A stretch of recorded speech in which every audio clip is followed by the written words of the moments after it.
For the first time in 29 years, Chipotle Mexican Grill has introduced a new chicken recipe, the Pollo Asado, and it is going like crazy. People are nuts over it. But Chipotle has claimed that this chicken is for a limited time only. So very soon, this channel may be the only place that you can find the recipe so that you can recreate it at home for yourself. Welcome to Restaurant Recipe Recreations, everybody, a channel dedicated to teaching you how to create your favorite signature recipes from the most popular restaurants. And of course, in this video, I'm going to teach you how to recreate the Pollo Asado from Chipotle Mexican Grill. Pollo Asado is grilled chicken that's been marinated in a citrusy, smoky, slightly spicy marinade made with orange juice, lime, guajillo peppers, cilantro, onion, various spices. After it's grilled, it's then tossed in an asado sauce and again finished with a fresh squeeze of lime and topped with fresh cilantro. So because you want your chicken to marinate for at least 8 hours, the first thing that we need to do is, of course, get the marinade ready. But before we do, friends, I would like to quickly ask that if I'm bringing you value by teaching you how to recreate your favorite recipes from the most popular restaurants, then go ahead and hit that subscribe button for me if you haven't already. And if you have, thank you very much. And if you like this video, feel free to give me a thumbs up as well. The first thing that you want to do to make the marinade is to soak your dried guajillo peppers. Now I have here clearly a very large bag of guajillo chili peppers.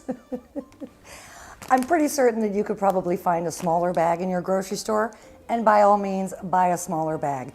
But I actually do a lot of Mexican cooking in my home, so this will probably only last me about 2 months.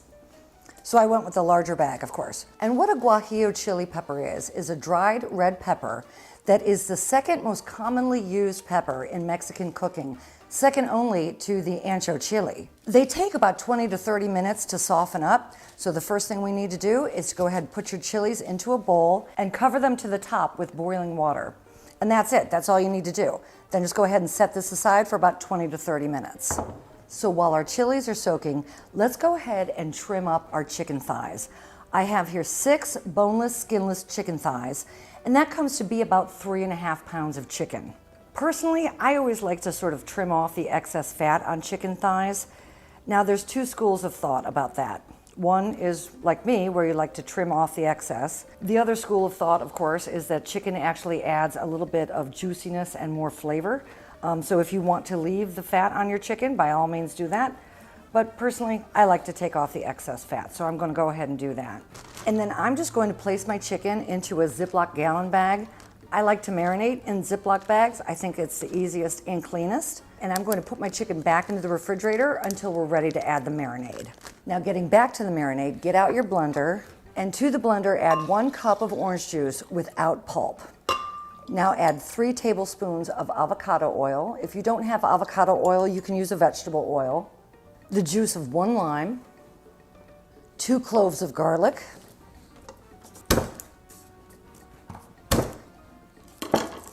1/2 of a tablespoon of kosher salt, 1 1/2 teaspoons of ground cumin, and 1 1/2 teaspoons of ground chipotle chili pepper. Now the difference between chipotle chili powder and regular chili powder is that chipotle chili powder has a smokiness to it, like chipotle peppers, and it's not hard to find. You can just get this at Walmart, so you should be able to find it pretty easily. So after 20 to 30 minutes of soaking in the boiling water, your guajillo peppers should be quite soft. So take them out of your water, and we're going to remove the seeds and the stems. So just go ahead and take the stems off, carefully slice them down the center, and then just scrape out the seeds. Give them a little bit of a chop, and then stick those in your blender as well.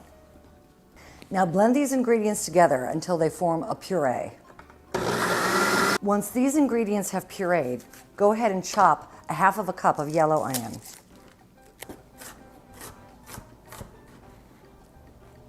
And 1/4 cup of fresh cilantro.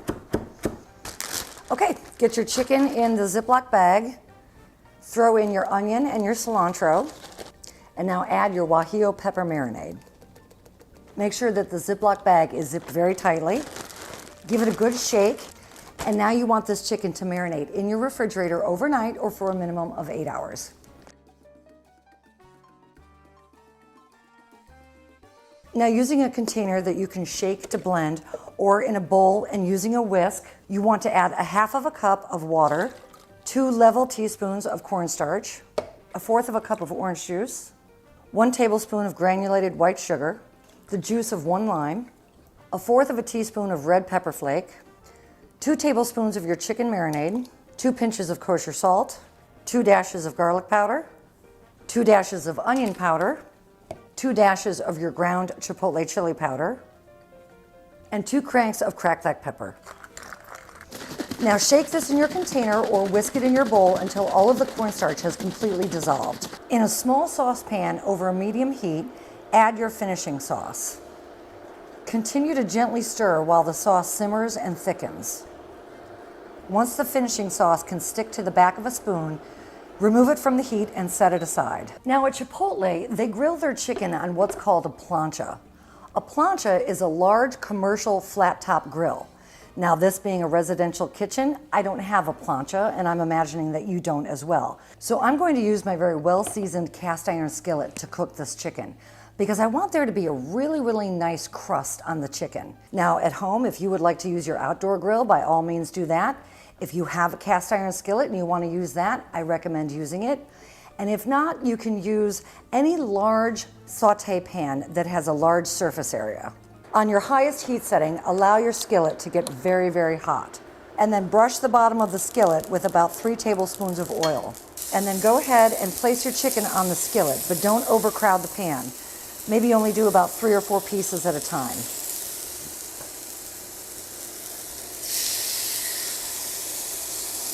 You want your chicken to cook about 7 or 8 minutes per side until an internal temperature of 165 is reached. Once your chicken thighs have some great dark color on them and the internal temperature has reached 165 degrees, remove them from the heat, place them on a cutting board, and just let them rest for about 5 minutes. And then just chop the chicken to about 1/4 inch and place it into a mixing bowl. Once all of your chicken has been chopped and placed into the mixing bowl, get out your asado sauce and spoon the sauce over the chicken. Now, as far as how much sauce you'd like to add to the chicken, really it's just up to your taste. If you want the chicken to be a little moister with the sauce, or if you want it to be a little bit drier, it's all up to you. Give it a nice mix. And then the final thing that makes this asado so amazing and gives it that bright citrusy flavor is that you'll want to squeeze some fresh lime juice over the top and sprinkle it with some fresh cilantro. And now, just as they do at Chipotle, feel free to use this chicken asado in any way that you want. Make a bowl out of it, make a burrito, make some tacos. I'm just gonna try it straight as is because I wanna taste the full flavor of it without all of the other ingredients sort of like masking or covering up the real flavor. So here's my moment of truth. It's slightly spicy, slightly smoky, but really bright and citrusy. The heat from the spice really hits at the end. So if you like things a little less spicy, I would recommend maybe using like 1 guajillo pepper, or maybe even 1/2 of one. It's delicious. And the best news is that whenever Chipotle does eventually get rid of their pollo asado, you'll know how to make it in your very own kitchen for yourself. I hope you enjoyed this video. I hope you enjoy all of my videos. And until I see you all again, make it an awesome, awesome day. Cheers. I love y'all. And for more great recipes, check out right here.